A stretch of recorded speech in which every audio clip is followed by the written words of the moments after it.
અમદાવાદના ચાંદલોડિયા વિસ્તારમાં આવેલા ઉમિયા હોલ પાસે ભૈરવનાથ પરાઠા હાઉસમાં ગેસ સિલિન્ડર બ્લાસ્ટ થતા આગ લાગી હતી।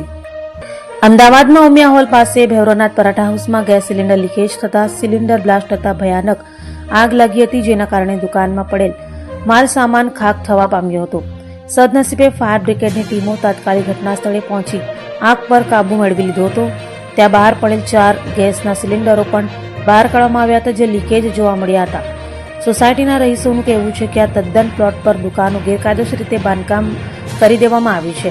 અધિકારીઓ અને ઉચ્ચ નેતાઓને રજૂઆત કર્યા છતાંય અહીં કોઈના પેટનું પાણી હાલ્યું નથી। આ આગની દુર્ઘટનામાં એક વ્યક્તિ ઘાયલ થતા સારવાર માટે ખસેડવામાં આવ્યો છે। વધુ સાચી વિગત તપાસના અંતે બહાર આવશે।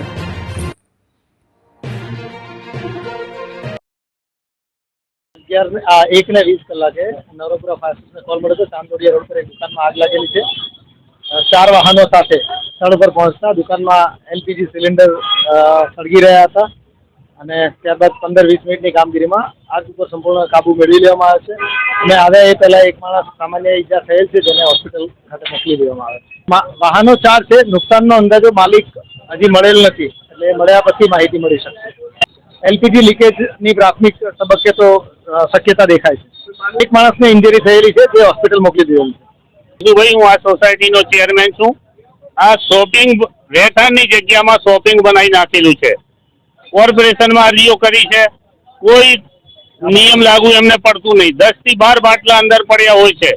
બહાર એટલું બધું ટ્રાફિક કરી દે છે સાંજના ટાઈમે કે નીકળવાની જગ્યા નહીં રહેતી। બે બાજુ સોસાયટીની અંદર પણ વાહન મૂકી દે છે।